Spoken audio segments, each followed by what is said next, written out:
Hi friends, പാലട പായസം mix എങ്ങനെയാണ് തയ്യാറാക്കുന്നത് നോക്കാം. അതിനായിട്ട് ഞാൻ പാക്കറ്റ് പാലട പായസം മിക്സ് വാങ്ങിച്ചിട്ടുണ്ട്. അതിൽ പറഞ്ഞിട്ടുണ്ടാകും എങ്ങനെയാണ് പായസം തയ്യാറാക്കേണ്ടത്, എത്രയാണ് പാൽ ഒഴിച്ച് കൊടുക്കേണ്ടതെന്നൊക്കെ. അപ്പോൾ അത് നോക്കി നമ്മളിത് ഉണ്ടാക്കുന്നുണ്ട്.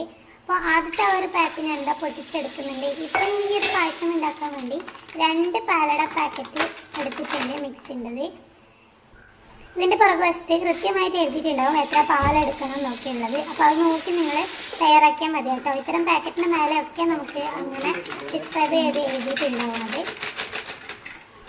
ഇതിലേക്ക് നമുക്ക് പഞ്ചസാരയോ അങ്ങനത്തെ ഒരു സംഭവം ആഡ് ചെയ്യേണ്ടതായിട്ട് വരുന്നില്ല കേട്ടോ. കാരണം ഇതിലേക്ക് ആഡ് ചെയ്യാനുള്ളതെല്ലാം തന്നെ ഈ ഒരു ഇതിലേക്ക് കിട്ടുന്നതാണല്ലോ. അപ്പോൾ ഇത് നന്നായിട്ടൊന്ന് ഇളക്കിയെടുക്കുക. ഇതിന് ഇത്തിരി വേവ് കൂടുതലുണ്ട്. അപ്പോൾ ഇത് നന്നായിട്ട് അടിയിൽ പിടിക്കാതിരിക്കാൻ വേണ്ടിയിട്ട് നല്ലപോലെ ഇളക്കിയെടുക്കുന്നതാണ് കേട്ടോ. ഇതിന് അത്യാവശ്യം വേവ് കൂടുതലുള്ളത് കണ്ടേ, വേണമെങ്കിൽ നമുക്കിത് കുക്കറിൽ വേവിച്ചെടുക്കാവുന്നതാണ്. ഞാനിപ്പോൾ കുക്കറിലുള്ളതൊന്നും കാണിക്കുന്നില്ല, ഡയറക്റ്റ് തന്നെ വേവിച്ചെടുക്കുന്നതാണ് കേട്ടോ.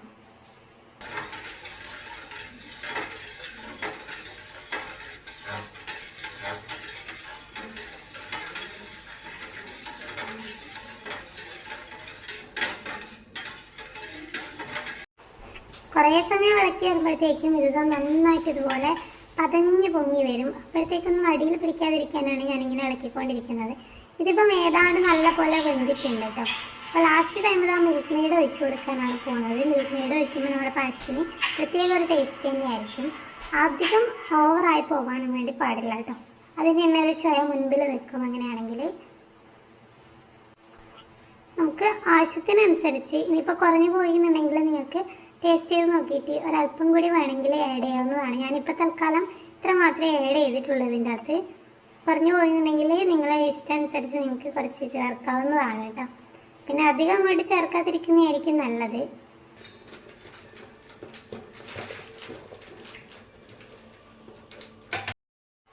ഇനി നമ്മുടെ മിൽക്ക് മെയ്ഡ് ഒഴിച്ചിട്ട് കുറച്ച് സമയം നല്ലപോലെ അതൊന്ന് പതപ്പിച്ചെടുത്തിട്ടുണ്ട്.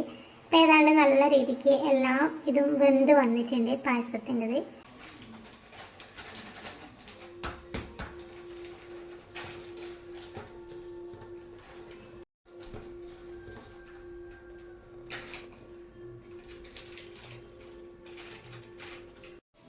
അങ്ങനെ നന്നായിട്ട് വെന്തതിന് ശേഷം അതുപോലെ തിളച്ച് കഴിഞ്ഞാൽ പായസം വാങ്ങി വെക്കുന്നുണ്ട് അടുപ്പത്തിന്. ഇനി നമുക്ക് കുറച്ച് നെയ്യ് ഒഴിച്ചിട്ട് അതിലേക്കുള്ള അണ്ടിപ്പരിപ്പും മുന്തിരിങ്ങയൊക്കെ ഒന്ന് വാട്ടിയെടുക്കണം.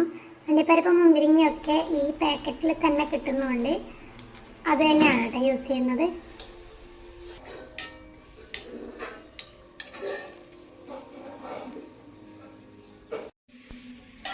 ഇത് ഇങ്ങനെയായി വരുമ്പോഴത്തേക്കും നമുക്കിത് പാകമായിട്ടുണ്ട്. ഇനി നമുക്കിത് ആ പായസത്തിലേക്ക് ഒഴിച്ചു കൊടുക്കാം.